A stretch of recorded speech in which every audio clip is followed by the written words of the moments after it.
Hola, bienvenidos con episode 158 of Masters de la Forge. I should have just written that down and actually translated it, but it's kind of whatever. How you doing, Jason? I'm doing all right. How you doing, Adam? Drinking some water.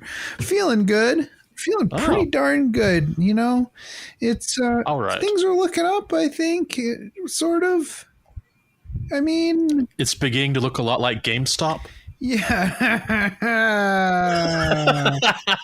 That joke will make no sense in 2 years. Anyways. No. Jason. That's topical. Super topical.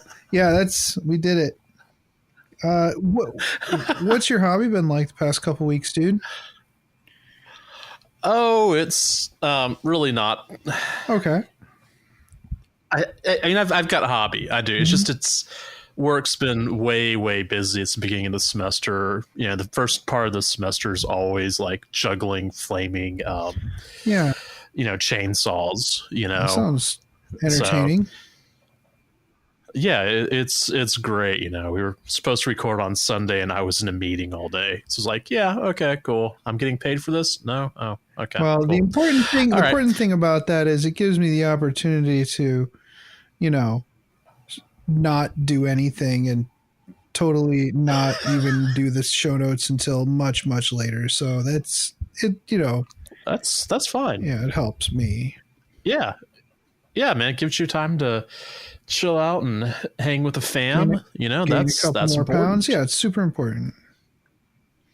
Hey, man, I'm not going to sit there and complaining about food. So, all right, let me talk about my hobby though before we start talking about deliciousness. Okay.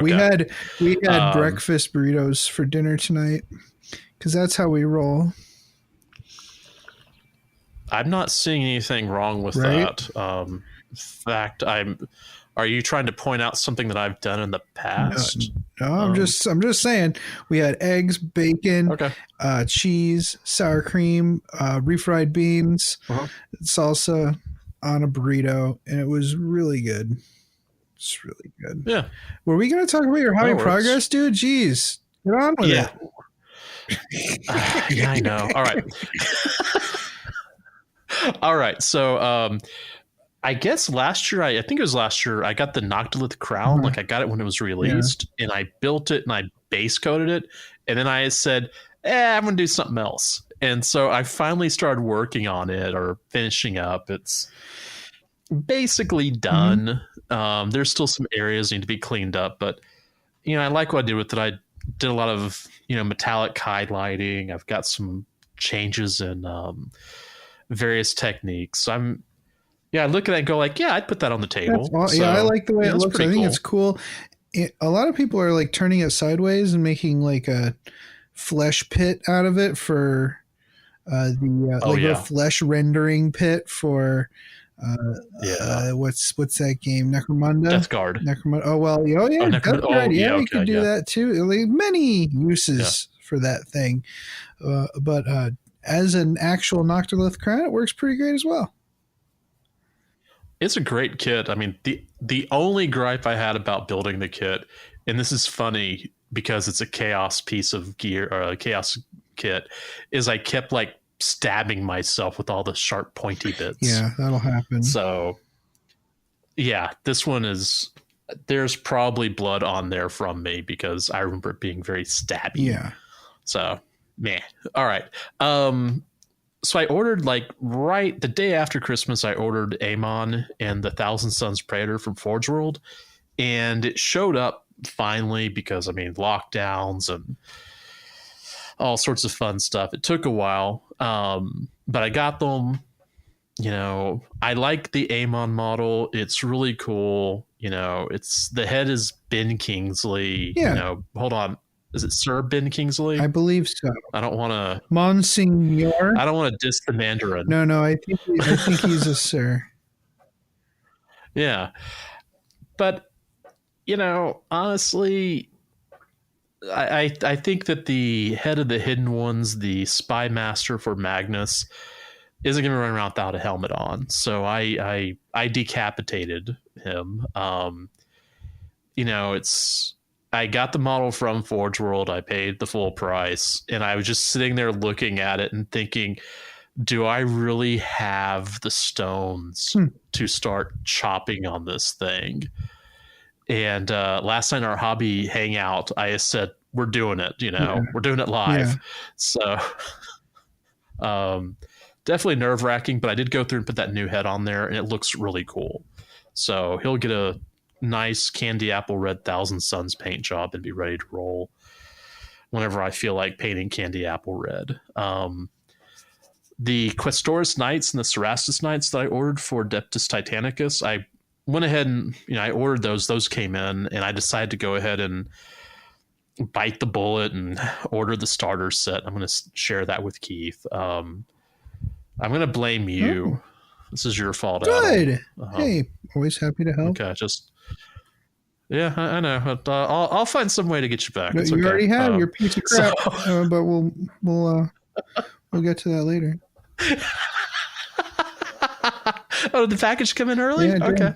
So, okay, good. We'll love this one. So for my knights, I'm going to go ahead and do that Shao Arcade green, silver, and gold scheme. And the issue is that, because that's a Thousand Suns Forge World that was nearby. The thing is, they had a Titan Legion that was affiliated, and the Titan Legion name is awesome. Legion, and I'm probably going to pronounce this incorrectly, Zestobiax. So Xestobiax. Zodibix? Zodibix. There we go. We'll call it Zodibix. Okay. I'm down with that. It's purple and silver, though, that scheme, which I wouldn't mind doing that. I've always wanted to kind of paint that, Emperor's Children type of scheme, but I never wanted to paint Emperor's Children, if that makes sense. Fair. So this will give me a chance to do that. Let's see. I did pick up the Hammerfall Bunker. I ordered it a while back and it showed up. Really easy build. I wish I'd gotten it sooner, and I would have probably put it on the bottom of the what's the thing called? The Bastion. Uh-huh.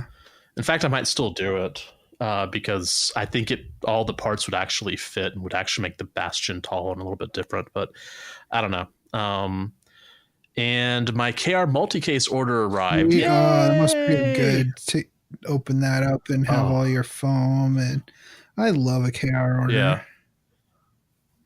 Well, I have it delivered to my mom's place, and she texted me and said, "I've got this giant box. What the hell is this?" And I can lift it. Yeah, this huge box. I think they brought the house. Yeah, because they brought it to her, and I'm sure she looked at it and went, "Oh no!" Mm-hmm. And it's really super light, and so she's like, "What is this?" And I kind of explained it to her. She's like, "Oh, okay, that doesn't make sense, but okay." But yeah, I'm really stoked about it, and I even wrote out that I should put Spot the Helldrake in his new foam home. Yay! I was there for the rhyme. Seriously. Okay. It's fine. What about you, Adam? What about your what's on your hobby progress? Jeez. That's good, it for me. Scrub. No, and in the with the semester starting, I expect next week I need to hobby a lot more next week because I'm probably going to be picking up the slack. Yeah. Yeah, we'll see what happens next week. I'm a lot of this was the week at the very beginning, and now it's just hey, I built a Forge World model character, which is 5 pieces. Yay. All right. Sweet. So go ahead. Everybody wanted me to do Mushu for the Knight Preceptor Dragon. I keep telling people no, it's not going to be Mushu. It's ridiculous. It'd be ridiculous. I'm not putting a Disney dog dragon on my Imperial Knight. The dragon from is that from Milan? Yeah. Okay. Yeah, don't do that. My first night was the dragon evil queen from Cinderella. Maleficent. Maleficent, right. No, not yeah, Maleficent. Yeah. But that's at least a cool dragon. Stupid Mushu is stupid, so I'm not doing that. But so this one, I reached in for my Filipino heritage and found a Filipino dragon called the Bakunawa, believed to cause eclipses, earthquakes, rain, and wind. So it actually it eats the moon periodically, but I guess it apparently like poops it out later because that's how they explain the eclipses, that this dragon eats it and then poops it out. Renewal. Yeah. It's renewal. Yeah. It inhabits either the sky or the underworld. But anyways, pretty cool. I looked up, he appears on a bunch of, it appears on many different, like, iron and steel like designs throughout the, Filipino history. So I kind of took some of those and converted it into like more of a modern dragon type. So the Bakunawa is finished. He's cool. It looks cool, man. Thank you. He's all magnetized and stickers. I mean, decals. I mean, water slide transfers are on there. Water slide transfers. Pretty good. But, I painted it pretty quickly. Again, those dry brushes are amazing. I really, really like those makeup brushes that I got off Amazon. Really worked nicely for that dry brush on that carapace. And I think the blending on the carapace too, the black into the like the darker blue color. Really, I've started to really get used to doing this blending. So it really was really quick, actually, getting that night painted. So, and it still looks. It's not like I rushed it. I'm just getting faster with it. So I'm really happy with that. Yeah. So I love the shoulder pauldron that you've done your mural. Thank you. That was pretty cool. Yeah, I did a picture, like a mural of the Bakunawa eating the moon, as you do.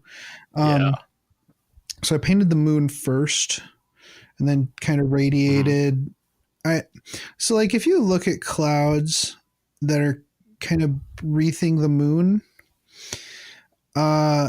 the clouds aren't in standard cloud shapes. It'll actually appear as like concentric circles around the moon because of the way the light is hitting the clouds. So, instead of actually just trying to paint a bunch of clouds over the moon, I just did concentric circles that were kind of floofy and puffy, and going from light to dark, from the middle to the edge until it's like black at the edges. Then I clear coated it and then painted the dragon on top of it. And that worked out pretty well. I went in and stippled scales because, for most of these dragons, I didn't put any scales on them because it's a pretty small mural. Even a big shoulder pad like that, I don't have the patience to do that kind of detail. But it's kind of a nautical-ish dragon, so from an island nation. So I decided to go ahead and put the scales on it this time, and I think it looks really nice. So yep, that's done. I probably won't do another night for a while. The only night I don't have some of the Forge World ones, but I'm not really keen on having another one right now. I'm kind of happy with that. Yeah. With that collection, except for maybe some more armigers, but we'll see. I am picking up some armigers, but not for this purpose. We'll talk more about that later. So the mandrakes, Kendrick donated some mandrakes that he had from when he had a Zhukari army back in 6th edition, I think it was. They're full of holes because they're old, like the first round of Finecast. Oh yeah. Yeah. But the cool thing is mandrakes are, they've got these they wear rags basically, so it's fine. It's fine. The arms broke off of a couple of them, but I had some bits from other Zhukari models that I was able to use that it's almost seamless, really. except for the scale is a little bit off, but not too bad. Ripper Jackson finally came in. My God. Oh, yeah, that took months for her to show up. But again, it was because she was made to order at the time. So I got her and Asaurus Sunblood, which is a fine cast model. I'll probably build them both, but set them aside. I'm not really itching to paint them right now. Or I'll build them and put them up on my shelf in case I get sometimes you have a character sitting there and you're like, I could use a palette cleanser. Let's do this character. Also, I'm a little not sure where Ripper is going to be in my army. I have a strong feeling we're going to get some new Catachan models here before too long. And yeah, I do too. I don't know. I kind of feel like the Digas would be a lot cooler if I used all Catachan models for them. If we get new plastics, I mean, I love the old metal Digas, right? They're cool, but I think new Catachan plastics would be even better. So I'm really going to hold off on modding her up. I may end up printing a bunch of new orc shoulder pads and stuff if we get new Catachan models, a new Catachan range. Like they've shown like Tyranid in the rumor engine, they've shown Tyranid parts and they've shown like little lizards crawling on rocks. Or on leaves. And we've had 2 new Catachan characters for special order. I am really thinking we're going to get new Catachans here very soon. So, I'm going to hold off on that. Well, when was the last time that range was really updated? Right. Yeah.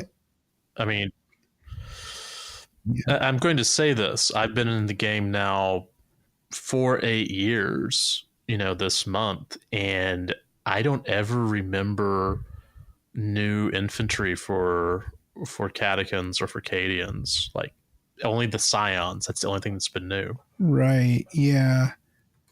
Yeah. So yeah, you're right. It's probably time. It's really time, and I think it's going to be important to have the best way to have representation in the game is for the line troops to have, of humanity to have as much diversity as possible. Aliens are great and all, Eldar are great and all, but to be perfectly honest, I think humans are the most important thing to have, especially for purposes of kit bashing too. So that's my opinion. Also for that army, I noticed that Necromunda has this wasn't in the preview, the GW preview this past weekend, but it was shortly prior to that. Orlok gangers, 3 women Orlok gangers are going to be released. One of them has a metal arm, like a cybernetic arm, and she's carrying a heavy bolter. I think that would make an amazing stand-in for Gunnery Sergeant Harker in a Catachan army. And I'll check the scale because some of those Necromunda minis are a bit big. Yeah, well, she is pretty big in there, but I kind of don't care. But yeah, that'd be a good one. Yeah, I think she would be really good. So, what else? I was kind of clicking around there to look for that. I printed a cat with the printer, with the 3D printer. Oh yeah, I saw that. My friend who lost their cat. I painted it up to look just like the cat. They liked it. Also, I've been trying to print out this 3D model of Bernie Sanders with his mittens, which is really awesome. I haven't quite got it yet. I have more I have more isopropyl alcohol coming from Amazon, so I'll fire that up when I get a chance. I've been talking to some people are going to buy them. I'm going to do I'm going to give all the money to the Vermont Meals on Wheels that he donated all his stuff to. So I'll do the same thing. I'll have people pay me and whatever they can, and I'll just send them a Bernie sitting cross-legged on a chair for their donation. It's so great. That's cool, man. That's cool. So, also, some sent me some models, and then also. Hold on. Okay, go ahead. I have to go through and. I appreciate that you're concerned that I don't have any models left to paint. You're just worried about my health. That's all there is to it. That's right. I'm pretty sure I sent you these models like 5 years ago. No, I got these out of. No. I got these out of my the original the Kill Team box. Yeah, they're from the Kill Team. So it's the Gene Stealer Cult from the Kill Team box. To be perfectly honest, I might actually use these. Again, this is the kind of model I would use in the Digga's army. They got the mining suits and stuff. I would just clip the extra arms off. So I might actually use those. We'll see.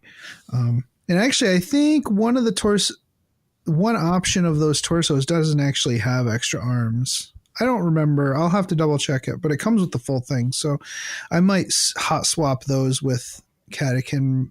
So again, that'll go in the out of sight, out of mind box for now, but I'll probably end up using those. The important thing is I have unbuilt models in my house and I won't die. That's really the important I know that once you finish all of them that you're dead, and I don't want that. Yeah, and I'm just dead inside, so that's fine. You mentioned it. I was like, I think I still have those models. Hold on. That was funny. Okay. So, are we going to talk about your other purchase? So I made a big purchase. Well, I made a big order with Flipside. I ordered 4 Def Dreads, Invictor Tactical Warsuit, a kit like Armagor Warglaves. It comes within a 2-pack. A Onager Dune Crawler and a Ghost Keel Battlesuit. And those are going to be turned into 9 Def Dreads for a Dread Mob. Onager is out of stock, and they've been having a hard time getting it. So I'm heading down there tomorrow to chat with. I'm effing off work tomorrow. I'm taking Quinn, and we're gonna go do a bunch of errands and get away from the office. By the office, I mean my office in my house. So yeah, and I have enough. I have enough bits. So like, here's the thing. This is what I've been telling people. My bits box has been waiting its whole life for this moment. You know what I'm saying? I've got so many bits, so many claws, and so many guns and everything, armor plates, pieces from all kinds of armies, that this is the moment that my bits box has been waiting for 10 years. Also, the 3D printer, if I need to, I can print little bits and bobs here and there if I need to, especially maybe orc glyphs and other plates and stuff. I can get those printed up and stuck on the models to help kind of meld everything together. But honestly, people donate bits and I build, I've been doing commission work every once in a while, and I just keep the bits for myself. Right. So that's what they're there for. So yeah, I made that order. We'll see if whatever doesn't come from Flip.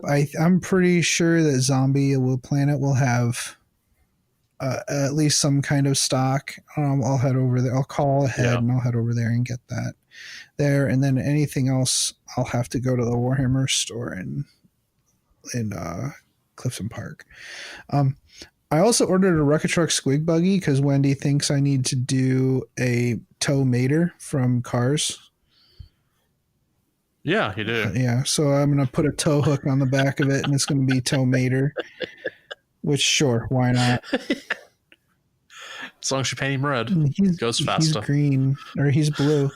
Well, she also said, she literally told me, you need to do a Lightning McQueen because he's red and he'll go faster. I'm like, yes, he will. That's correct. Well done. When she asked me if squigs drive, I said, well, not really, but why not? Also, why not, right? Like, you could have like a squig working the pedals and another squig steering and then another squig like navigating. How great would that be? Have them like on top of each other? That would be adorable. So we'll see. I haven't built that model, but it'd be easy to do, and I think in the on the shock jump or whatever it's called. Yeah, there's a targeting squig. Yeah. Like it would be really cool on the tow mater to actually take off all the orcs and just have squigs driving it, because the orcs that are on that are adorable. Like there's one fat orc sitting on the edge of the buggy, and I'd love to use that for something else. Like I don't know what else, but it would maybe even in the one of the Def Dreads, have him just kind of hanging out, or actually put him in the cockpit of the Invictor Warsuit, just sitting there all fat, hooked up to the warsuit. Like, this is great. I love this thing. Right. So that sounds fun. I'm looking forward to that project. That sounds like you're having fun. Yeah, it's going to take a while. So here's the method I'm thinking about using for putting it together, or to planning it. I'm going to take out all the instructions, cut out the finished the last page where it shows you the finished product, and then slicing that up and like rearranging all of it on the table, and then getting out my like sellotape and taping it together. So like, oh, here's the feet of the Invictor Warsuit. Here's the legs of, and kind of planning it that way. I think that would. You're sounding like a serial killer, right? To be honest. Right? Well, I'm serial killing these models. The cool thing is this project's going to take months, so it'll keep me busy for quite some time, and I think it'll look pretty good on the tabletop with the rest of my work. And I'll have to. That part of this will be repainting the Killicans. Right now they're yellow and red. I'll need to replace the red with blue, and a bunch of them need to be pinned because they keep falling. Their feet keep falling off. Also, these Def Dreads are definitely going to be magnetized, so it's going to be a lot of work. Good. It'll be great though. The arms will just go wherever. I'll just make sure it like no arms will actually go with like all the time go with a specific model. They'll just be whatever. Oh, we could go through and put multiple magnets on there and like bounce them around. Oh yeah, absolutely. Yeah, like the hell creatures, like the nightmare creatures from Labyrinth. Yeah. Yeah, this could be all sorts of fun, you know. Let's put magnets in random areas, and maybe the arm on that one is on the head, or the top of the head, or They were fun. Absolutely the scariest part of that movie. They were terrible. Like that song is horrifying. Yeah. I haven't watched that movie in so long. I don't know when the last time I watched it.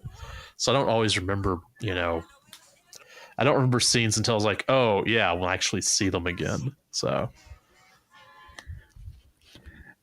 Nightmare Fuel. Oh, are you bringing it up? Nightmare Fuel. Nightmare Fuel. Okay.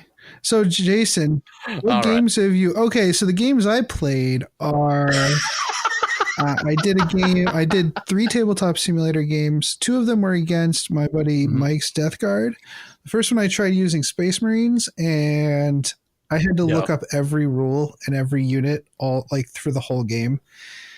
And I was like, I'm not going to do this for the main game because a 1,500 point game would take us like 5 hours. Yeah, so forever. I switched to Zhukari, and we did Zhukari versus Death Guard for our next Altar of War, it was already released a couple days ago, so that'll be up there for you now at the Freebooters Network. That was a fun game. Dude, those Death Guard, man, they are true to the lore. Let me tell you, they are implacable. Nasty. Can't kill them. And normally you're like, well, it doesn't, killing models doesn't matter. Just score the objectives. If a objective secured unit of a Death Guard can't be killed, then you're not going to score on their objective either. So yeah. There's that. Interesting. Yeah, it's pretty good. I also played my Zhukari versus Space Wolves, one of our friends from the Independent Characters Discord group. Awesome. And that was a fun game. We did like a 35 power level incursion game for Crusade. My Zhukari got a few little level ups. I lost that game, but it was pretty close. Actually, I don't think it was close at all. It was fun. We had a nice time. Though that heroic intervention on those Space Wolves, man, woof, it's far. Oh yeah. Like even if you're cognizant of it and you remember it, then your charges are really weird. Like you have to really be janky about your charges to get them off without pulling in a bunch of other units. So that was really exciting. And cool. I tried dancing around it, but they're pretty fast. So ate the puppies. So Jason, let's hitch up to the Zamboni and drive onto the slick surface of Beyond the Fringe. What's your Beyond the Fringe? All right, so my Beyond the Fringe is I have my hobby, which is what I do for fun, but I basically live work. My life is work, and I got this new book for class, one of my classes, and it's called Modern Recording Techniques from David Miles Huber. It's released by the Audio Engineer Society, which means the book's probably really good. And I've been reading it for the last 6 weeks, and just I know because of what I do, I know a lot of this stuff, but there's been things in here it's like, oh, that's the reason. Right. So I've been really sometimes things really like happy to learn. Sometimes things like that are good for validation. Like I knew that this was a problem, but maybe I kind of thought I was the problem, but no, this is a universal issue. Yeah, like I discovered a couple of things about let's get nerdy here, about proximity effect, that I knew that there was a problem. I knew how to fix it, but I didn't always understand what the actual physics was behind it. And now it's like, oh, okay, that's kind of cool. So what about yours? I really like your Beyond the Fringe. My Beyond the Fringe. So a family member sent me, I opened up this package. I thought it was clothes because she said she was going to send me some pajamas, some Star Trek pajamas. I open it up and inside is a Spock mouse pad, but it's one of those novelty mouse pads that usually is either like a lady's butt or a lady's boobs down where the armrest is, but instead it's Spock's pecs, and it is glorious. He's got hair and nipples. It's really creepy. So I've been using it. It's pretty comfortable. Oh, I'm sure it looks comfortable. It's pretty great. It scares people. Yeah. It's terrifying. I can't wait for my son to ask me what it is. That'll be a long conversation. So some of my Facebook friends are like, I don't even get it. Well, especially some of the older people, they just like, what? I don't understand. Like, what's not to understand? It speaks for itself. It's Spock with giant pecs / boobs. What? I don't understand. Why you don't understand? This is what it is. Whatever. So let's delve into the Astropathic communique, shall we? We had a reveal this past weekend. Mm-hmm. It was very exciting. They have the Paragon Warsuit, the Sisters of Battle heavy armor suit. That thing's pretty sweet. I like. You can definitely tell that, you can see where the sister is in it, and it's proportioned correctly for that purpose, instead of some of this Terminator armor, you're like, where are their arms? How is this working? Instead, it really, like, the legs are in these giant thighs, like their legs go into these huge thighs where they could kind of move their feet forward and backward, or their legs like kind of up and down to operate the actual legs of the warsuit, like kind of as tiny like foot joysticks sort of. And the arms are, it reminds me of it reminds me of the Aliens suit that Ripley has. And kind of like the Dread Knight, a lot of some of the model is out of the armor, but to be honest, like people were saying with the Dread Knight, the armor is already a 2+ save. You can't go better than a 2+ save, so it's not really, Same thing with the sister. She's wearing power armor, so she's got a 3+ save already, so I don't see why you need to be totally encased in this armor. I think it looks cool. I'll order one. I'm definitely getting one. I would assume it'll be a three ladies in a box, but who knows? That's true. Probably. It might be Kill Team, new Kill Team box. It's kind of an update to Kill Team. They're not doing a full new version of Kill Team, but they're including, some of the new models and the rules, updating those rules. It's going to be coming with a captain, a Primaris captain, heavy intercessors, chronomancer, and flayed ones, new plastic flayed ones. So that'll be freaking awesome. It's also coming with some Necron terrain, which is cool. It's really just like scatter terrain, because like you say here, it is a arena based one, like it's underground. So the Necron terrain is just kind of doors that go in, stuff that go in and like objective markers and stuff that go in the corridors that you get with the play mats. Did you ever play Arena, or did you? I don't remember. I don't know if I haven't played Arena, but I have played Kill Team in a Zone Mortalis setting. So the Arena rules are different. Like they're the same, but they're much more. They're actually modified to be more competitive. Okay. Well, so because, like, for instance, some of the Kill Team stuff, you can easily break the system. Okay. Especially with Commander. If you bring in Commander, there's one or two Commanders that are way overpowered, way undercosted. Right. And if this is coming with a captain and a chronomancer, the Commander rules are implied here, I think. So so we'll see. So I may end up having to get that. I don't know. I don't think all 10 models are evenly pointed with each other.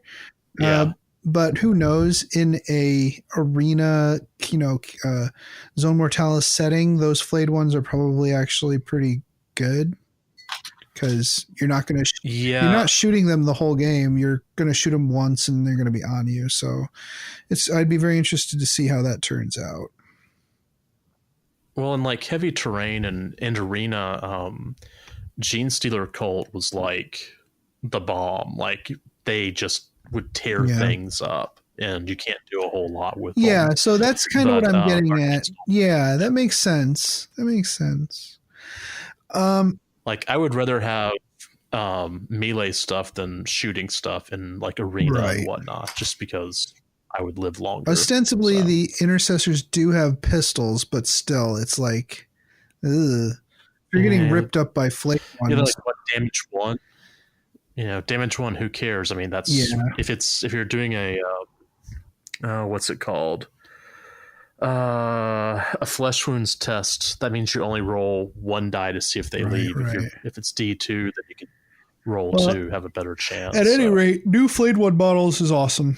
That's really the... Yeah, they do look pretty cool. Yeah, that's really the takeaway here. New War Master Titan. Very excited about this. I'm going to get one for my Legio Kratos, my Godbreakers. I've got 3 Warhounds. Or no, not Warhounds. Warlords. I have 3 Warlords for that. Having a big mama would be pretty cool.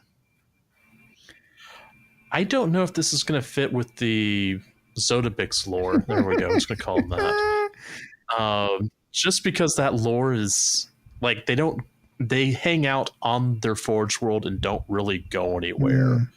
So I don't even know if that will fit with that lore. So right. We'll see. I'll probably get one. I'm curious. I'm guessing it's a plastic plus resin, but who knows? Yeah, probably. That would make sense.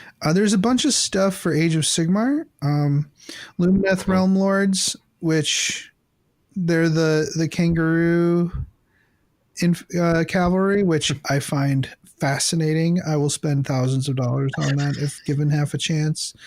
The Dire Chasm Vampires. Now, these are models people are going gaga for because they are amazing models, and people are definitely considering using them for different 40K applications, Agents of the Imperium, Inquisitor 28 stuff. And the Warhammer Quest Witch Hunter that was revealed is just chef kiss amazing, like unreal model. Everybody's going nuts over it because they should. Yeah, like I don't want to pick up Warhammer Quest, but I might for that model. Yeah, it's amazing. You know? I'm very impressed with it. Yeah. Everybody should go over to the Warhammer community website and have a look at that because it is amazing. The Dark Angels Codex. I see that I see the Chaos Space Marines are going to get Codex. Stop it. People don't like that. The Dark Angels Codex did show up today. I haven't had time to look at it hardly at all. Quinn stole it out of my hand and started looking through it. I'm like, uh-oh, here we go. Another Unforgiven. That's how it begins. Yep. That's how it starts. Yeah. But so far I think that Games Workshop has started just like they've been spoiling everything on their own website before all of the preview copies go out, so that there's for people who get preview copies, we don't really do up to the minute info usually. At least a lot of us don't. I know that there will probably be a battle report from Mini Wargaming, Saturday morning probably. But for most of us, we don't really, it's just there to give us info. They want us to, cover it in our own time. They don't really care, one way or the other, whether we get the info out right away. So they decided, well, if people are going to leak it, we might as well leak it. So they've been leaking everything. And that's right. Both the Raven Wing and the Death Wing have really cool objective secured rules. They can take a detachment, like either a Vanguard detachment of Death Wing or an Outrider detachment of Raven Wing. And if your Warlord is in that detachment, you are refunded the CPs for taking the detachment, and your bikes and your Terminators are objective secured, which is really cool. It's really thematic. I know Phil was kind of lamenting in 8th edition. It was not very good to take just an all Deathwing army. It wasn't very beneficial to you. In this, man, can you imagine having 12 command points and all Terminators that are objective secured? Yikes. I remember playing against that list of his in 7th edition. Mm-hmm. And he loves that list. So he loves his Terminators. I'm glad. Yeah, me too. Yeah. I think it'll be fun. I don't know how competitive it is. I'm the last person you ask, but I'm glad that we're building thematic armies like this. Now, still, I want the regular Dark Angels to be good too. I want them to have the tools they need to get the job done and to feel like Dark Angels. So I'll want the green wing to represent. Yeah, I do. And so I'll look through it and maybe give a little report next time. The next episode, I think we might have an interesting topic for you. But this episode, we are talking about... All of our topics are interesting. No, they're not, but thank you for saying that. This week, we're talking about the Fall of Shadowbrink, which is a little story that was in the 6th edition Tyranids codex. And we're going to talk about the lore and talk about how to play it out on your tabletop. So we're going to take a quick break. Stick with us, and we'll be right back.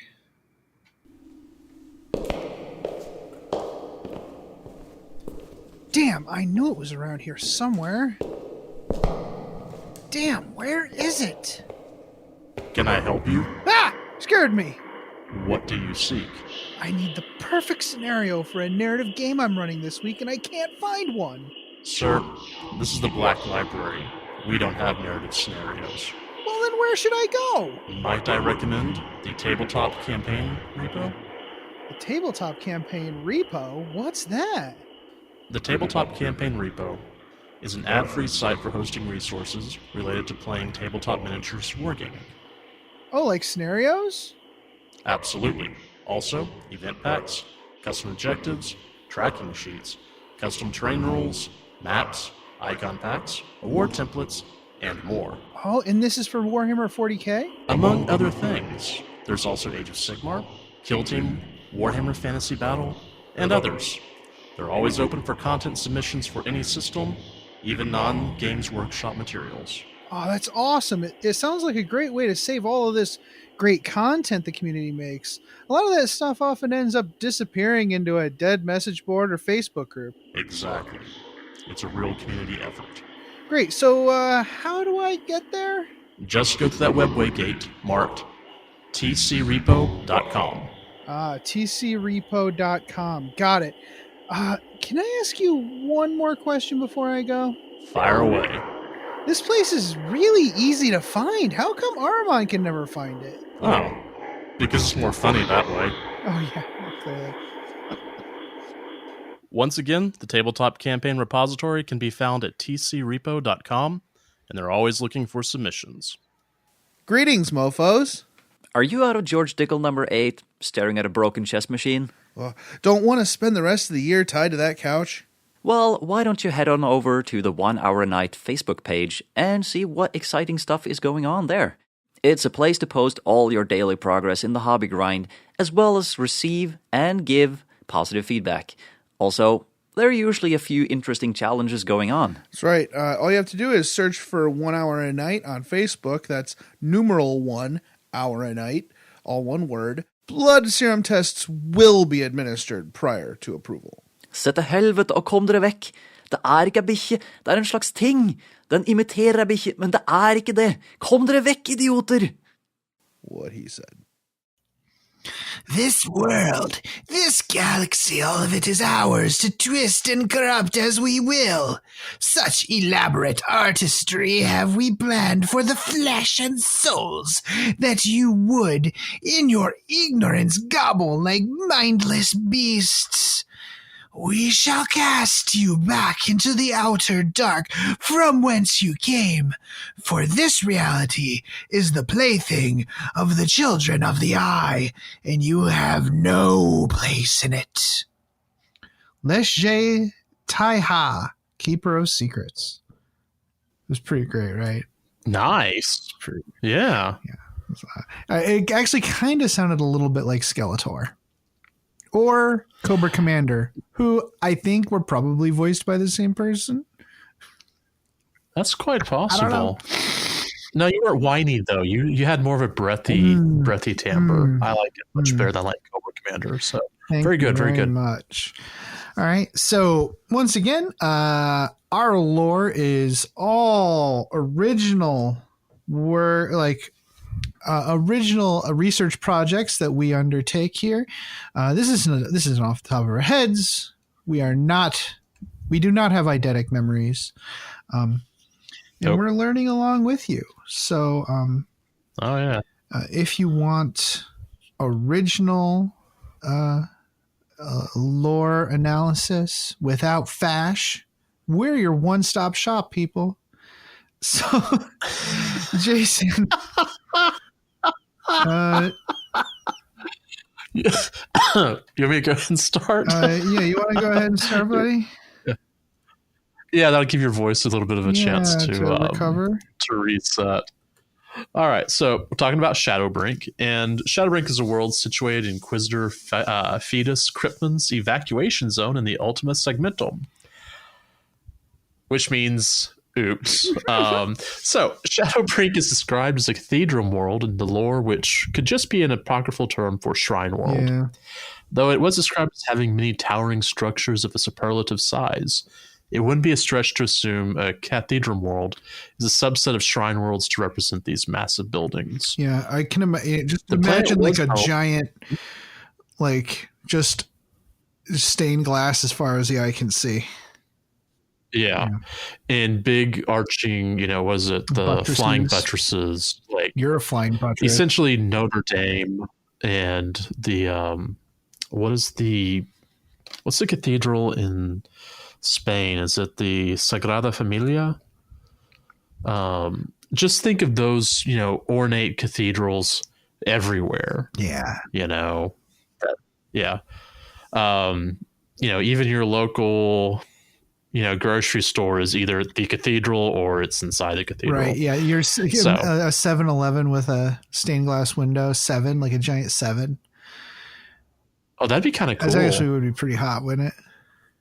Yeah, that would be pretty nice. Or well, it's like going to a theme park, right? If you go to a theme park, even the name brand restaurants all have kind of like a facade or outside theme that lets them fit in. Like you go to Disney World, the Starbucks is like in hometown USA part, and like the outside looks like an old like shop. Yeah. Yeah, so everything's in the cathedral, facade, everything's in the cathedral, and I have lots of jokes I could go into, but none of them are appropriate, so I'm just going to keep going. I was thinking here is the church, here are the heretics, open your hands and wait, what? See all the people? Burn all the people? Yeah, I was trying to think of one, but... Yeah, Wait, it's here's the church, here's the steeple. Open your hands and see all the heretics. There we go. There you go. It. And what do you do with the heretics? Burn them. Yeah. Okay. Yeah. So the planet was. What interesting verb. Yeah. What? Oh man, buried the lead here. Spoilers. Yeah. Sorry about that. Yeah, spoilers. So it was home to countless relics and billions of faithful souls. Because of this, the world was heavily defended with 2 regiments of Cadian infantry, a Vestroyan armored regiment known for their sweet fur hats. You can actually have it in your hand and start, if you shake it and bark, people will actually think it's an animal. I thought this was an interesting point. Vestroyans are not renowned for their tanks. There are other regiments that are renowned for their tanks, but keep in mind, every regiment has, if one regiment is a specialist of something, all the other regiments still have the thing. So there's no reason why there shouldn't be a Vestroyan armored regiment. I'm wondering if it's more light, fast attack stuff. Could be. Well, anyway. Maybe. I don't know. So also local PDFs, so local planetary defense force, and a contingent of Frateris militia, the highly untrained and disorganized armed defense force of the ecclesiarchy, also known as cultists. Mm-hmm. So, further defense is provided by 3 large defense platforms and a cordon of Cobra-class destroyers. I almost said Cobra Commander destroyers. Destroyers. Yes. My destroyers. What about the weather dominator? I will. I may be a international terrorist, but selling kids drugs is beyond the pale. I must join forces with the Joes. That's a thing that literally happened. He's like, whoa. I may be a terrorist, but these drug dealers have gone way too far. Standards. Oh, it's going to be one of those episodes tonight, ladies and gentlemen. All right. So also present are a contingent of Grey Knights. Mm-hmm. This should be a clue. A very terrifying. Yep, there's a reason for that. 30 years prior to the evacuation, the Inquisition found a ring of obscure archaeotech buried beneath the capital city of Rosov. The ring predates the Dark Age of technology. One might imagine it's similar in form and function to a Noctilith crown, except that it's kind of arranged laying down, and it's much larger and much more powerful. The Inquisition sent a malevolence from the device, and they named it the Maelstrom Cradle. It's an apt name. Presumably, whatever event brought notice to the Inquisition that it had been found also caused the ring to awaken. Its warp signature has increased steadily ever since, causing the Empyrean to bleed into real space. Scholars believed that the Maelstrom Cradle could be used to generate a cataclysmic demonic incursion. So because of this, the Grey Knights have been stationed here ever since, and they perform daily constant rituals of warding in order to and they're also kind of there just in case something slips through and they have to fight it off. This could be interesting. This is setting some interesting ideas. Yeah, it's pretty cool. They should probably take notes from the Custodes, because they've been doing that on Terra for 10,000 years. Is that a spoiler? I don't know. That's a good question. When a tendril of Hive Fleet Leviathan was bearing down on the sector, Inquisitor Cryptman, that guy, with the might of the Adeptus Terra behind him, ordered the world vacated. So it was in that vacated, like nuked area of space, his Cryptman's Folly, which is what it's now called. The Grey Knights and the Inquisition deemed the Maelstrom Cradle far too dangerous to leave unattended. It required constant attention from the Grey Knights and their librarians to keep its power suppressed. So the concern was if they abandon it, then demonic incursion would overwhelm the Tyranids and become a greater threat than any single Hive fleet ever could pose to humanity. In my opinion, that seems fair. Tyranids are bad. They're very, very, very bad.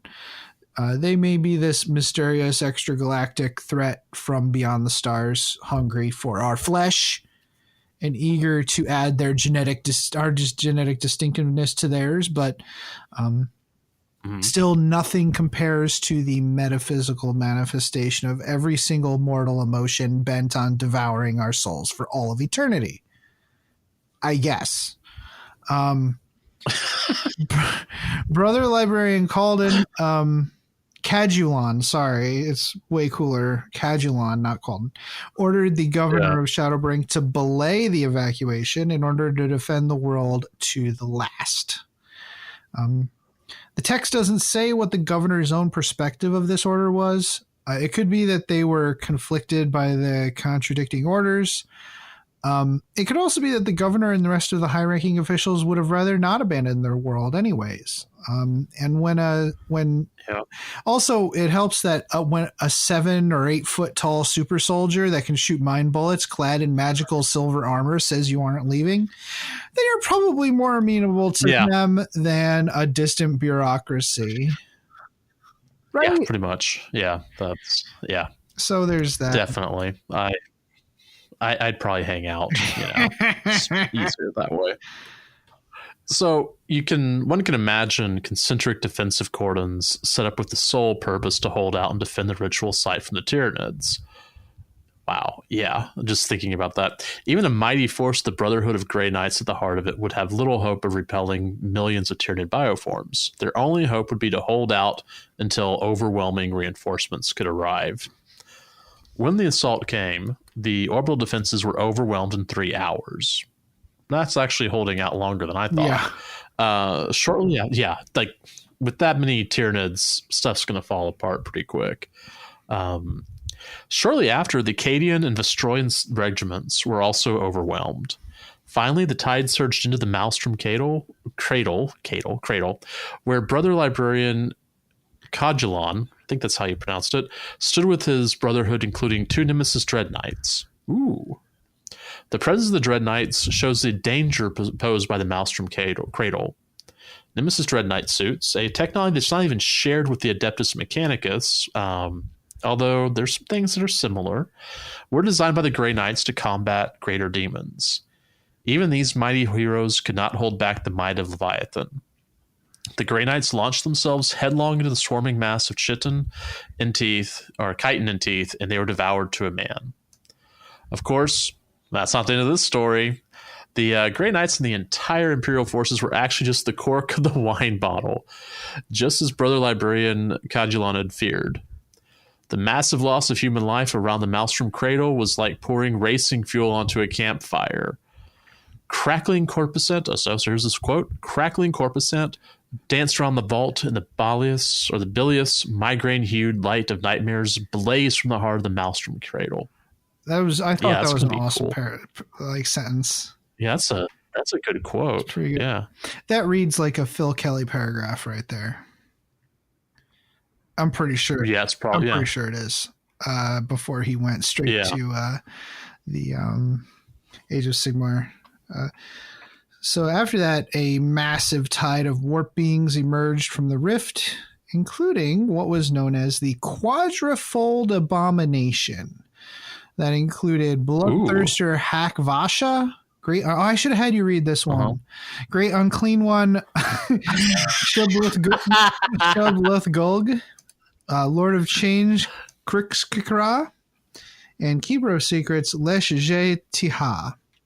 They cheerfully bounced out of the rift, expecting a smorgasbord of pitiful souls to consume. One can only imagine the surprise and disappointment on their faces when they realized they were facing nothing of the sort. So imagine, if you will, a busload of children who were promised a trip to Disney World, but when their chaperones kick them out of the bus, they find themselves at Colonial Williamsburg. Right? And it's closed. Right? It's like the end of National Lampoon's Vacation. Yeah.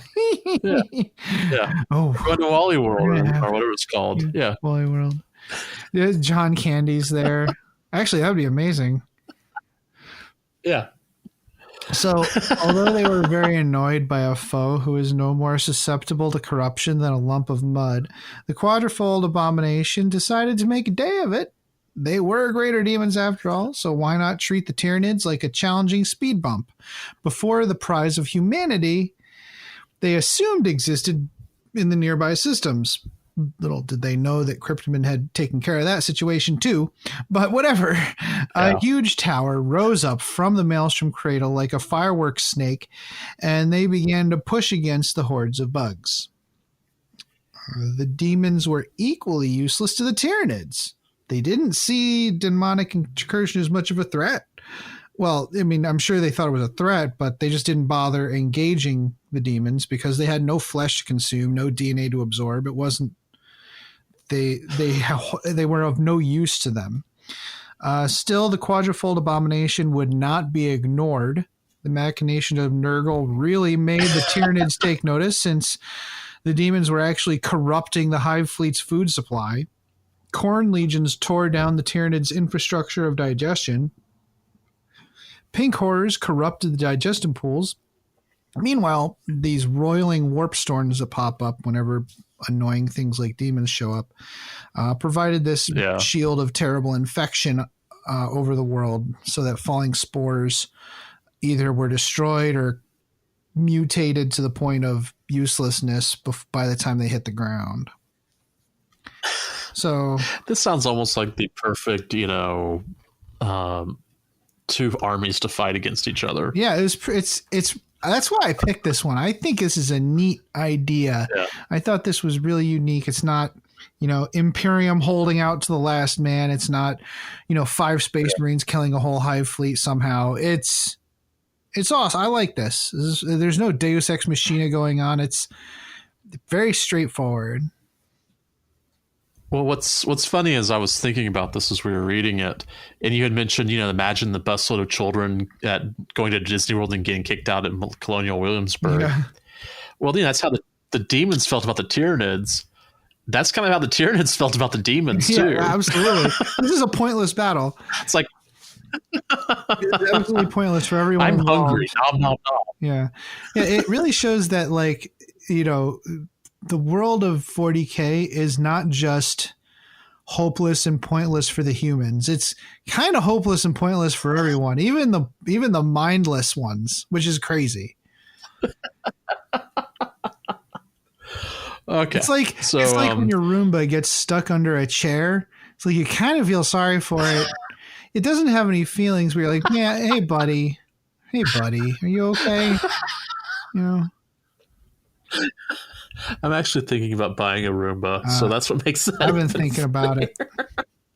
With a baby and a dog, Roomba sounds like a good idea. Yeah, it sounds like a brilliant idea. I recommend it. All right, so back on topic. What? Somehow we'll get there. Yeah, sure, whatever. So the Tyranids as always adapted. They treat the demons as equal predators, fighting for the same territory and resources. Likely, they harnessed their previous experience against other Tyranids and orcs, and the hive mind produced countless swarms to devour the planet's biomass as quickly as possible while throwing distraction card effects at the hordes of demons. Yeah. I love the term distraction card effects. It's one of my favorites, because it's so very specific, and you definitely know someone's been playing 40K for a while if they use that term. So artillery beasts were prioritized over other bioforms, biovores and exocrines. Biovores are squat, chunky Tyranids with giant flesh cannons. Do I need to go through? Keep going. Okay, giant flesh cannons that shoot different types of spore mines. Cannons was definitely the name of my band in college.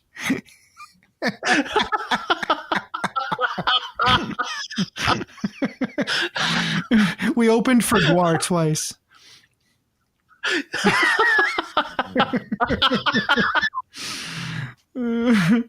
Oh man, okay. Well, I don't have to censor any of that, so I'm okay. No. All right. Yeah.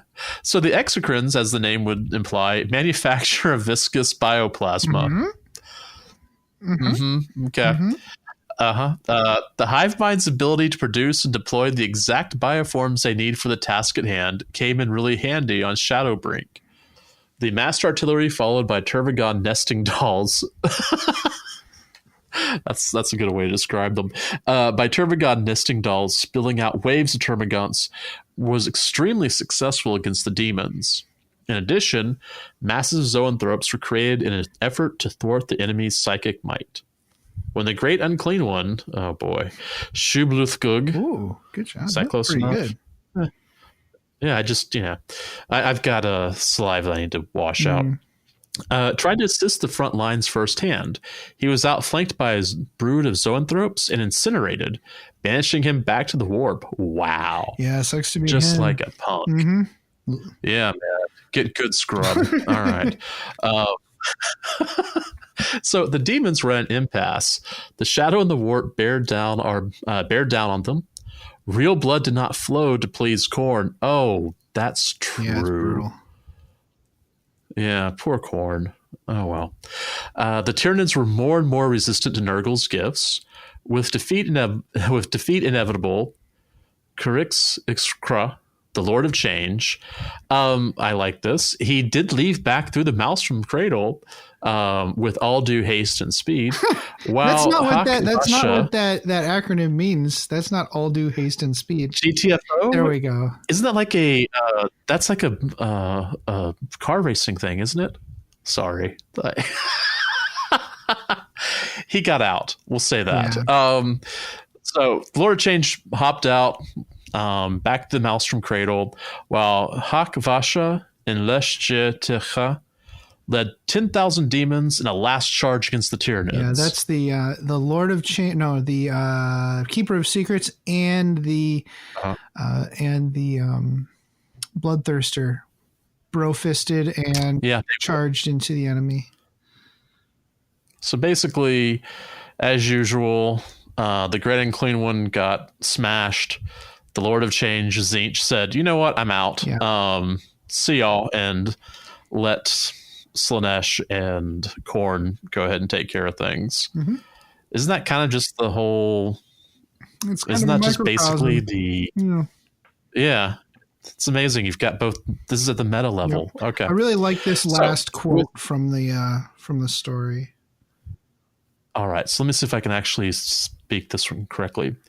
With sudden abrupt fury, the Maelstrom Cradle imploded upon itself, the demonic citadel collapsing with a thunderous, sucking roar. The Bloodthirster, Vasha, was the last demon drugged back into the warp.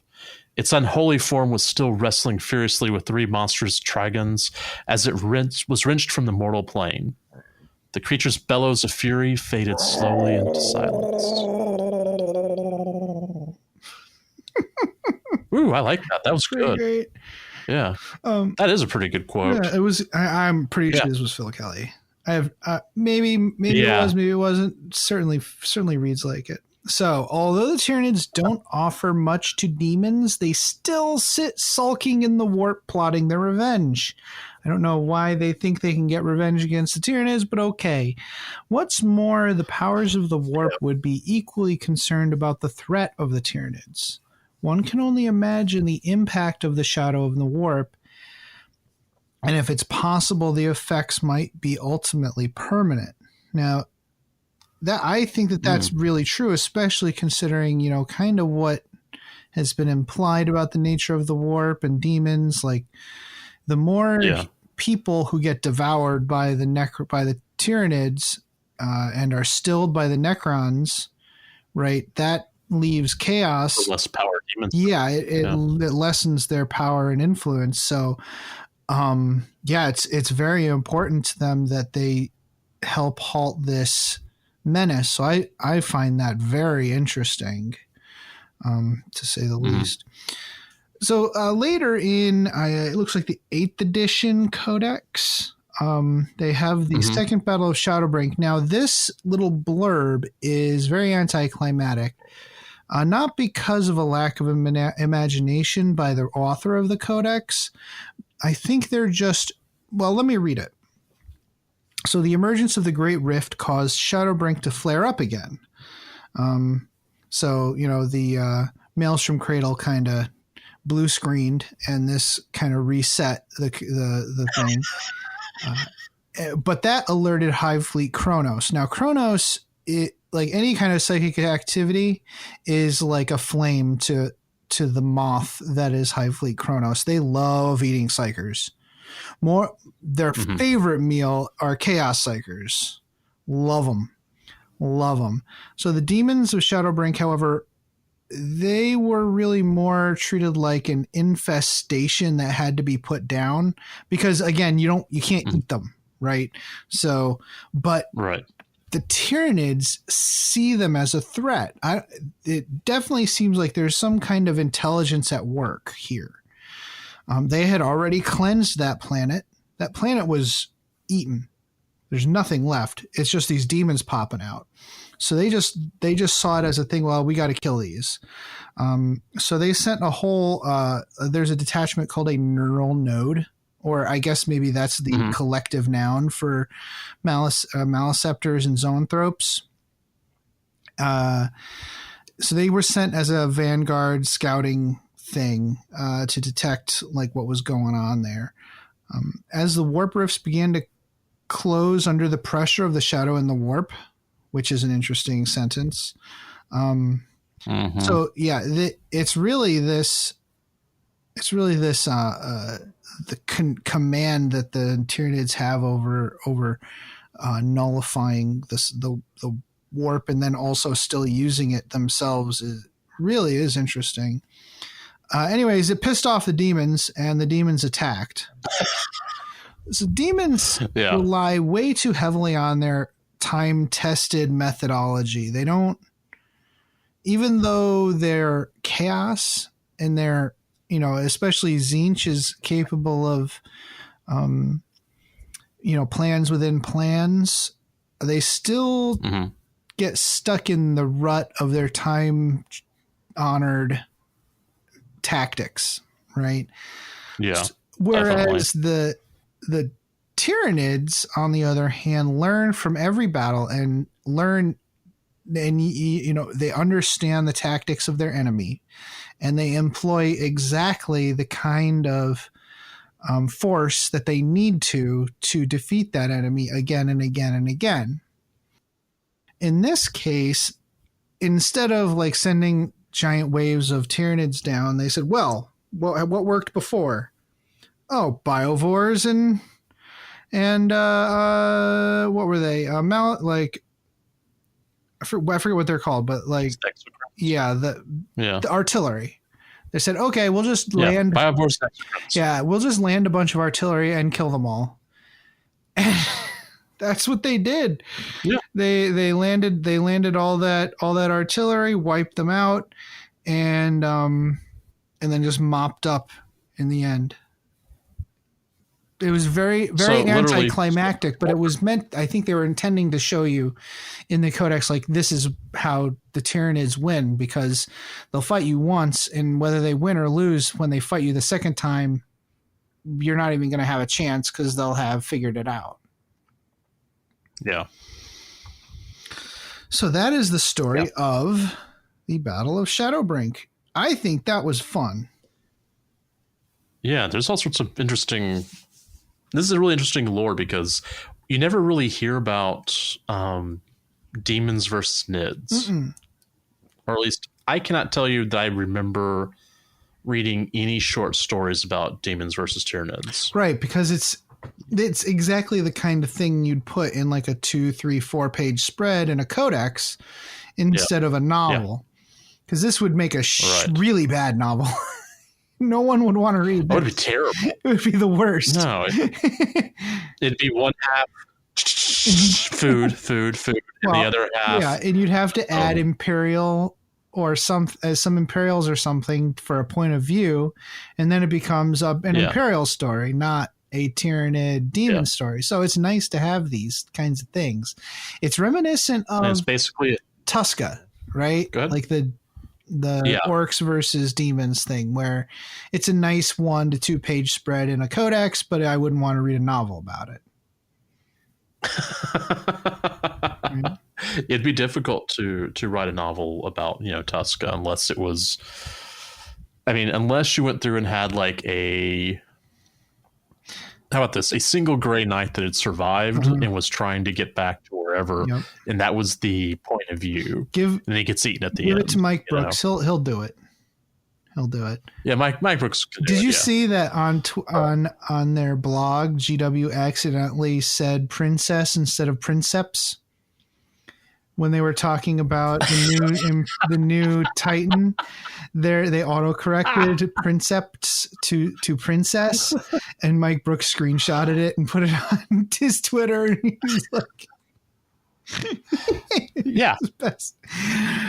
He called it. That's amazing. Mike Brooks called it. That's amazing. Yeah. I like to think it was on purpose, but I think it was an autocorrect fail, but that's really funny. Yeah. Okay, guys. So that's it for the lore. We're gonna take a quick break, and we're gonna come back, and we're gonna do we're gonna look at some missions you can use to recreate this historical moment. Hello, everyone. The Masters of the Forge is now a proud member of the NPC, the Narrative Podcast Consortium. Our aim is to inspire your hobby through the rich lore of the 41st millennium. If you enjoy our podcast, then make sure to check out these other awesome shows where you can get coverage on campaigns, Black Library, and all kinds of general topics of the 40K background. The NGC 40K podcast also provides in-depth campaign coverage, audio dramas, and free-flowing narrative campaign creation. The Adeptus Terra podcast also features in-depth discussions of the lore and commentary on the hobby. Oh, and sexy English voices. Oh, yeah. The Masters of the Forge brings the world of 40K to life on your tabletop, with discussion on the lore, backed up by narrative-themed rules and battle reports. Of course, this is only a fraction of the topics covered by the podcasts of the NPC. Please tune in to find out more. Come here, boy, get the ball. Aw, come on, Max, get the ball. Mom, Max won't get the ball. He's lazy. I think I know why your Zote is being lazy, Jenny. Why, Mom? Because you forgot to feed him Zotabix today. Oh, no. Oh, yes, Zotabix contains all the nutrients and random animal parts a growing Zote craves. It not only provides our Zote with the energy it needs to play with you and protect our home, but it also keeps its chitinous shell fresh and shiny. Oh boy, I'd better feed Max his Zotabix. Yes, you had. Zotabix is made in part from Grade Max, A time for Astra dinner. Militarum post-engagement byproduct and is infused with 112 essential vitamins No, and Max, minerals down. harvested from your Zote's natural habitat, the finest desert deathworms. Ah! Zotabix is available in any shopping center on worlds where Zotes are allowed or where the Imperium's inexorable influence has not yet reached. Oi! After an odd day's shopping, I like to head down to the pub and enjoy a good brew with me mates. Shopping hummies all day is hard smelly work, so's I likes to top myself up with something nice. Chopper body spray is not just a treat for you, it's a treat for the whole crew. Now available in Green Apple Grunt, Illinois After Dark, and Oopstill Prestat fragrances. Chopper body spray, don't make me axe you twice. Welcome back. So again, you don't have to only do matched play or open play or even crusade. We can still use narrative missions to do historical type gaming, or just quick narratives with random armies. In this case, this would kind of be a more historical based one because it relies on using specific units. But maybe it would have a, some of these notes might have use for you in other applications or inspire you to do your own thing. So I've split it up into 4 scenarios. I was doing Tyranids versus Imperial Guard, Tyranids versus Grey Knights, and then 2 Tyranids versus Demons. So the first one is Grand Assault. That's in the core rulebook on page 354 of your hymnals. This is an Onslaught mission. Onslaught missions are like 3,000 points. I haven't played one of these yet. I'm very interested to see what it's like. It's a Dawn of War deployment, so long battlefield edge deployment, but the defender has like the entire one half of the battlefield and the attackers coming in off the edge.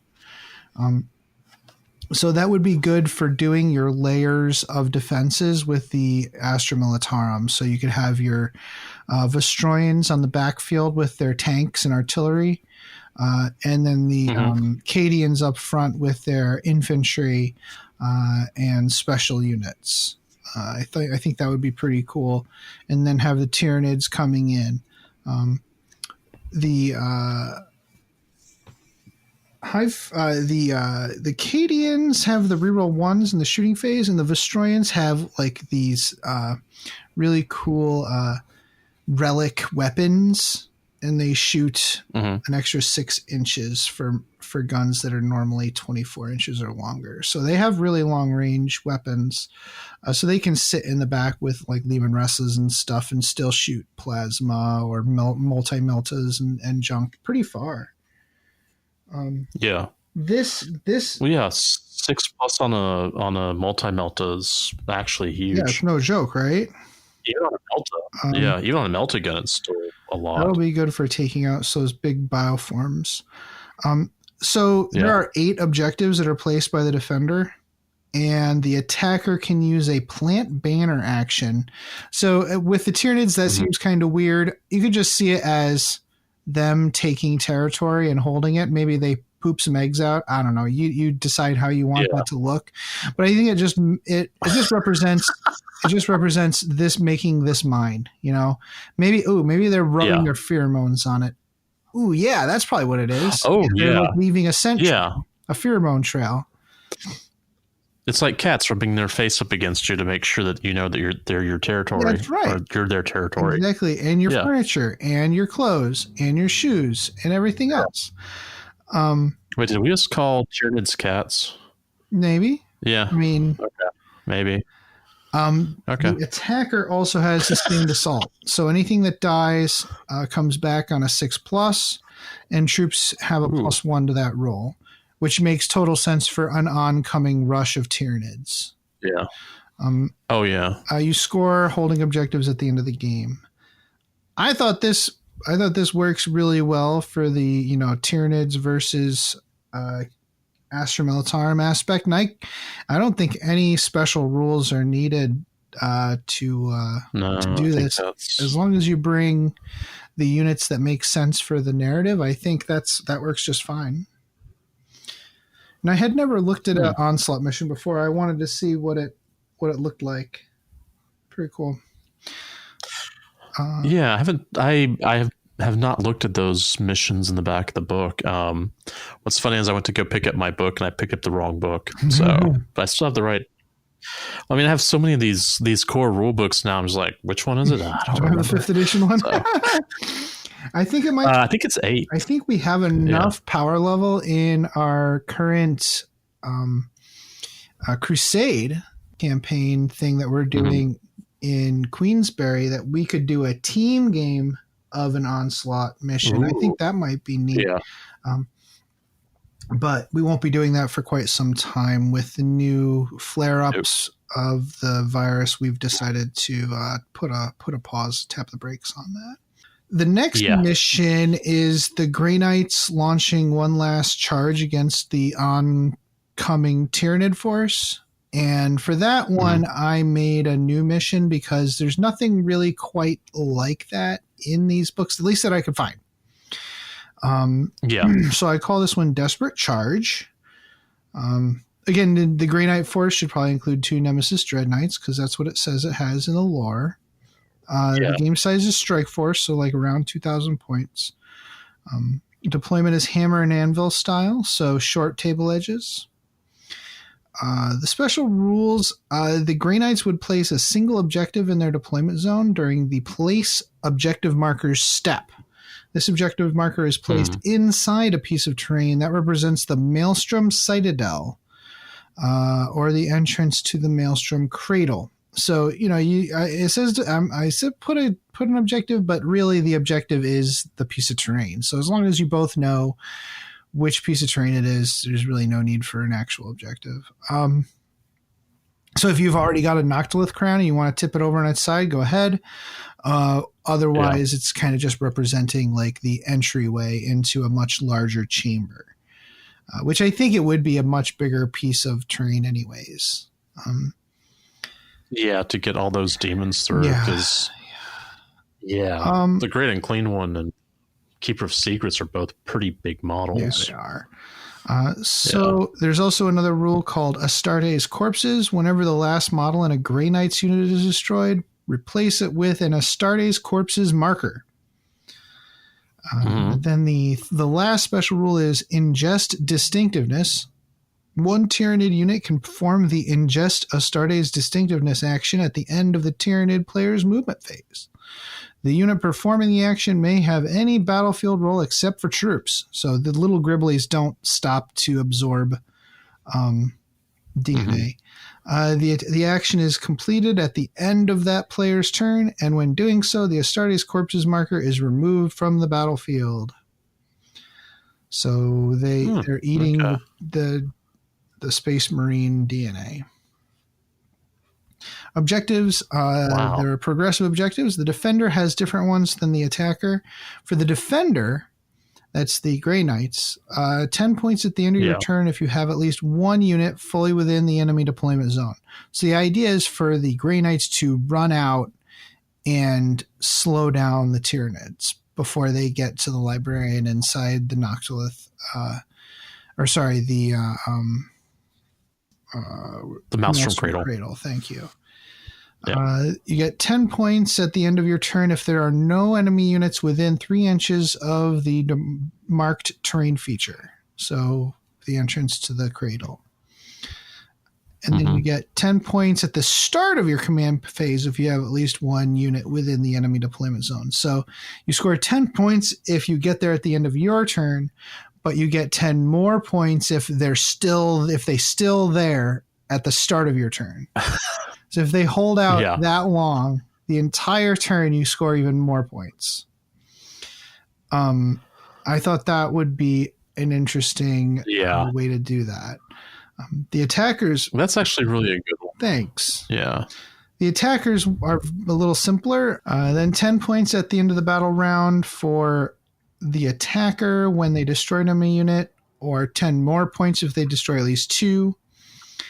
And then you also get 10 points at the end of your turn if you ingest Astartes Distinctiveness. Okay.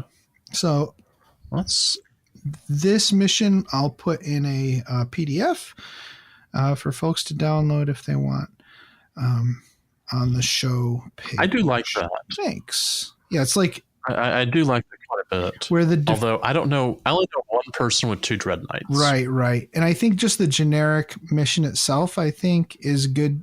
It might be good for me to publish it just like more generic than, saying you have to have Dread Knights or whatever. Just like kind of a generic Crusade mission that you can use, and I'll add a Victor bonus to it as well. Because the attacker the defender has to be aggressive. So I think that makes for an interesting dichotomy here. So then we have Sabotage is the next one. So for this one, I thought it was interesting there to add some special rules to standard mission. This is in the core rulebook on page 343. This is kind of a favorite of mine. I think I've played it a couple times, the Sabotage mission. You're basically corrupting objective markers. I've played this against you. Yeah, I think we played this when we first started, like when we first got this rulebook and we did our preview episode. It's an incursion mission, and the defender places 4 objectives, and there's a sabotage action for sabotaging the mission, the objectives. I was thinking that this represents the demons going around corrupting and destroying the Tyranid emplacements. So the objectives, I would say, should represent some kind of Tyranid flora or fauna, sometimes both at the same time. And I created a mysterious objective table for those. Okay. Yeah. Do you want to go over these, Jason? Yeah, let's go over these. This seems pretty cool. All right, so let me see. So the types of objective markers did we talk about rolling the dice at the start of the game? So for each objective marker, your close roll die. So we have first up is barbed thermotropic vines. And this can cause a victim to be paralyzed if they touch them. Non-Tyranid, non-vehicle units within scoring distance roll a die at the start of their movement phase. On a 4-up, they may not move that turn. Ooh, I like that.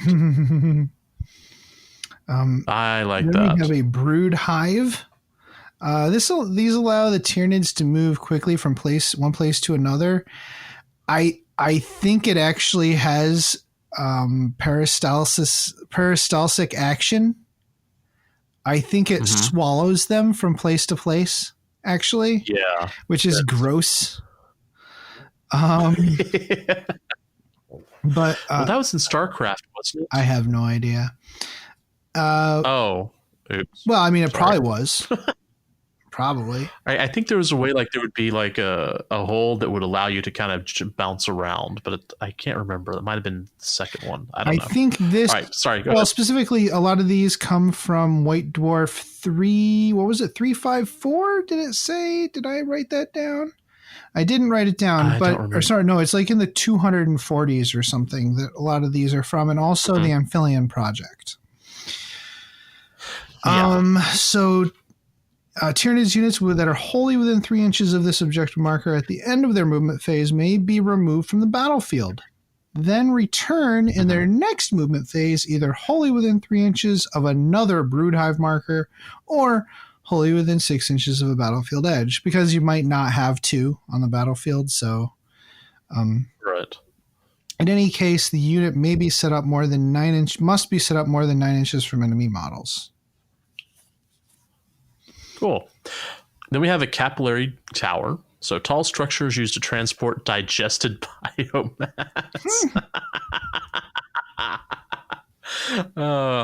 That's so disgusting yet so funny. All right. So roll a dice for each enemy unit within 3 inches of the Capillary Tower. On a 4-up, deal D3 mortal wounds to that unit. Ooh, I like that. Like stomach acid. Very simple. Yeah. The Reclamation Pool. One of these types of plate. This is like where the biomass is kind of being mixed and digested by the rippers and whatnot. So you roll a dice at the end of each Tyranid movement phase. On a 3+, D3 rippers are spawned wholly within 3 inches of the reclamation pool. Very simple. Oh, yeah. Yeah. Okay. Let's see. The next up we have Spore Chimney. Generates cloud of Tyranid spores, which grow into different Tyranid species of flora, used to capture and digest biomass. Oh, that is cool. Okay. This objective has no special effects, but models without fly keyword may not pass over them. They're really tall. Oh, that's kind of nice. Yeah, it's kind of like a bramble. The last one is the nothing of note. Basically, it's still an important objective. It just doesn't have any effects. It's just this like a simple Tyranid, a thicket of Tyranid flora that is important for digestion, but it doesn't hurt you or affect you in any way. Yeah. So those are the Tyranid mysterious objectives. Hope you like them. Yeah, okay, that works. Yeah, I do too. And all right. Then at the very end, we have The Last Stand. That is in Beyond the Veil, page 59 of your Beyond the Veil hymnal.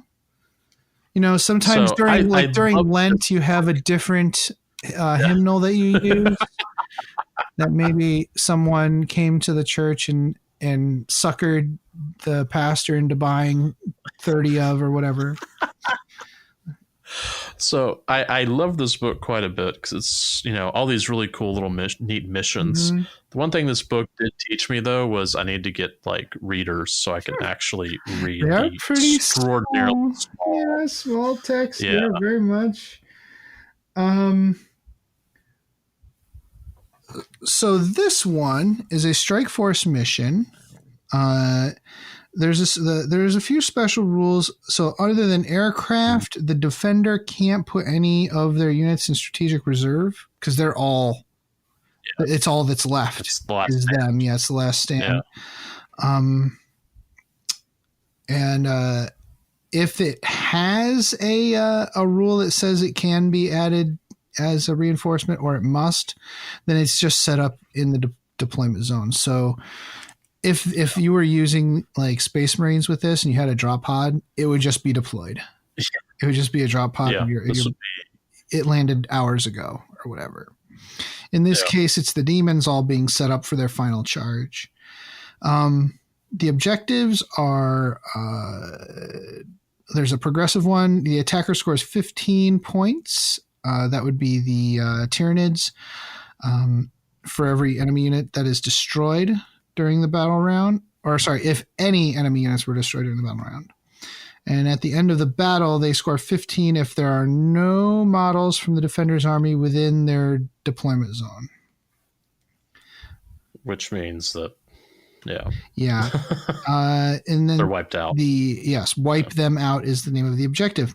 The defender's objective is called Last Stand. The defender scores 90 victory points if any models from their army are within the deployment zone. Wow. Okay. That's the defender does get the first turn, and like that deployment zone needs to have some good terrain in it. They want you to make sure you have plenty of terrain in there. So this is really interesting. A really interesting battle. You basically have to wipe out the entire enemy force.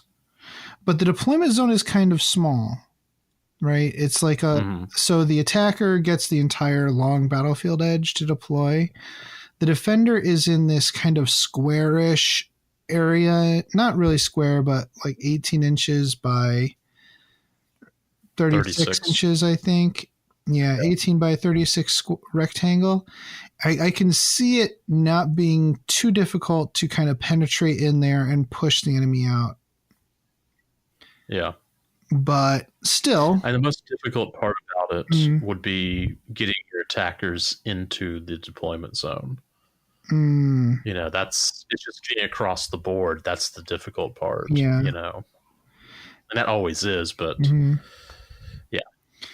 well, you know, getting ores running across there it could be done, you know, but stuff that flies, like my favorite, the screamers. Yeah, man. It's like, how far? I'll be there in a second. Just give me a second. I'll be there.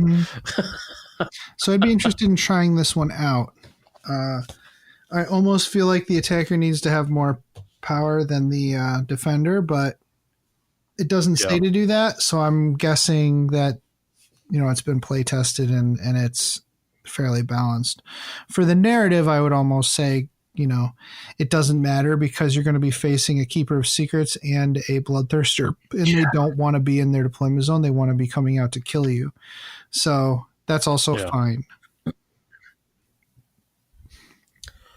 Wow. I'm just thinking about, you know, that in that deployment zone is a Bloodthirster, Keeper of Secrets, Great Unclean One, and the one I never remember from Slaanesh.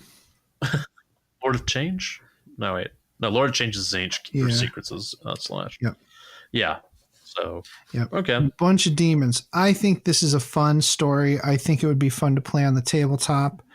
And I think it gives us an idea. The important thing is it gives us an idea of how to come up with narratives between two really weird armies that you wouldn't think to do a narrative with. Yeah.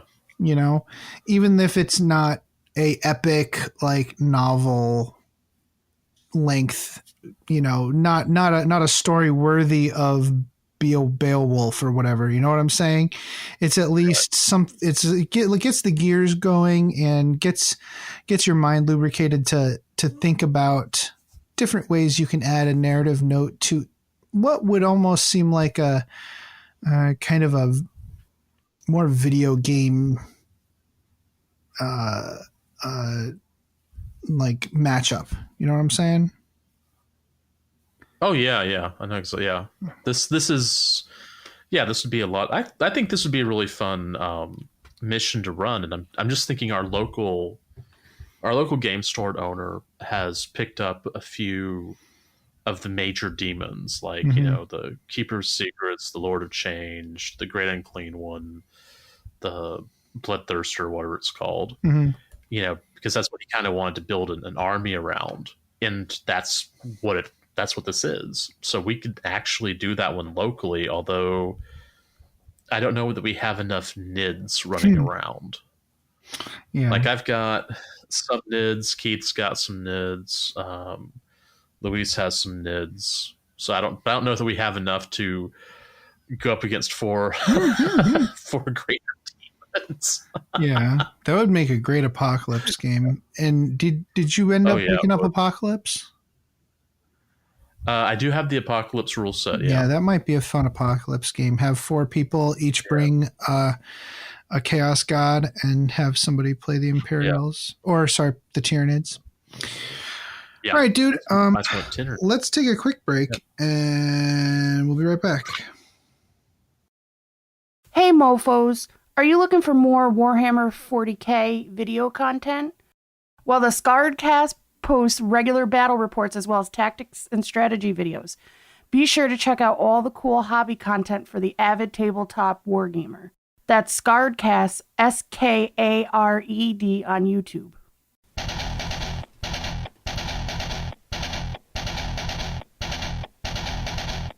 Hey Archons, tired of the boring predictability and efficiency of stuff that always works? You need the Slip Party Bus! Got an extra 473 points that you can't find a solid use for? You need the Slip Party Bus!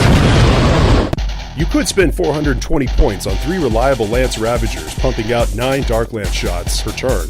That'll only give up 3 victory points, or you can drop 473 points on 2 Archons, 8 Slip, and a Raider for 11 victory points. You need the Slip Party Bus! The classic Slip Party Bus. Still awesome. Party Bus! Still hilarious. Party Bus! It's the Slip Party Bus! If you love the Slip Party Bus, you'll want to check out our other exciting products. We have the Rack Wiffle Ball Bat, the Trueborn, and the Blood Bride. Trueborn and Blood Bride models no longer available. The classic Slith Party Bus, still awesome, still hilarious. It's the Slith Party Bus!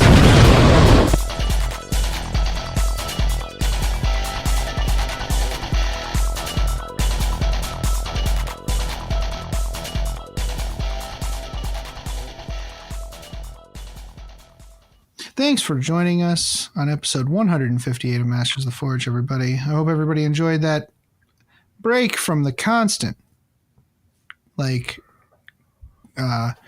crusade content reviews and having some fun, obscure lore for a change. It used to be our bread and butter.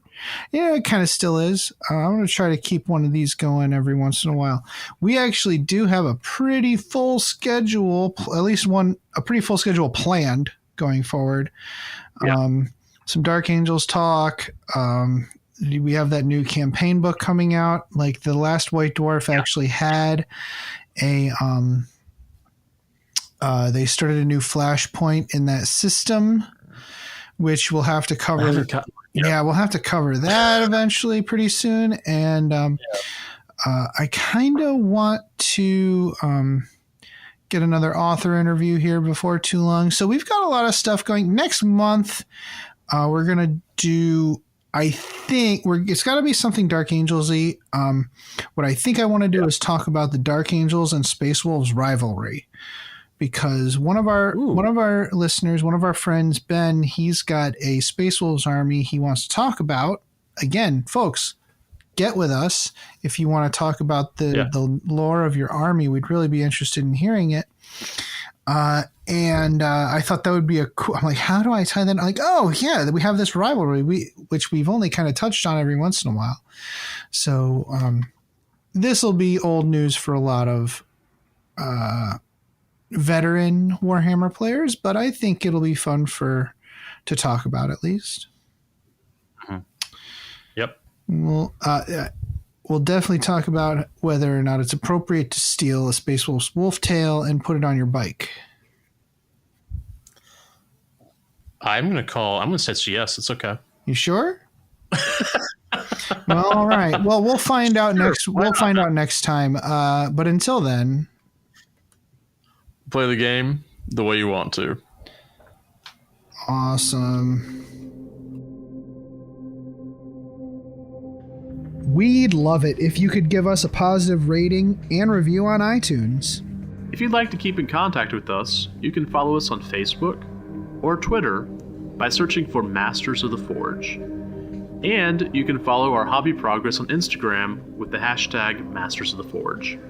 You can also contact us at mastersoftheforge@gmail.com if you have any questions, topic suggestions, or if you'd like to advertise your creative hobby endeavor. Thanks again for listening.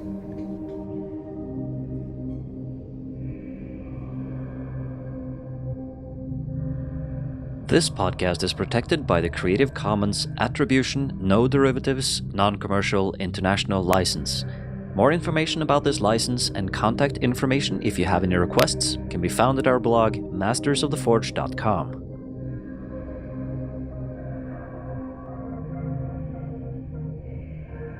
The music used in this podcast was made by Parad of the duo Sublevel 3. The track is used with his permission.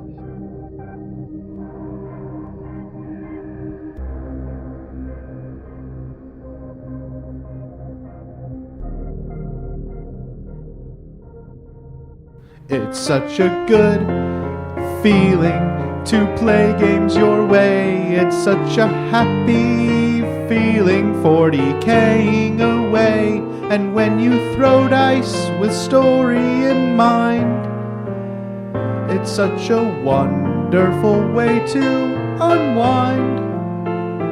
It's a good feeling, a very good feeling, the feeling you know that we'll be back when the fortnight's new, and we'll have new ideas for you, and you'll have things you'll want to talk about. We will too.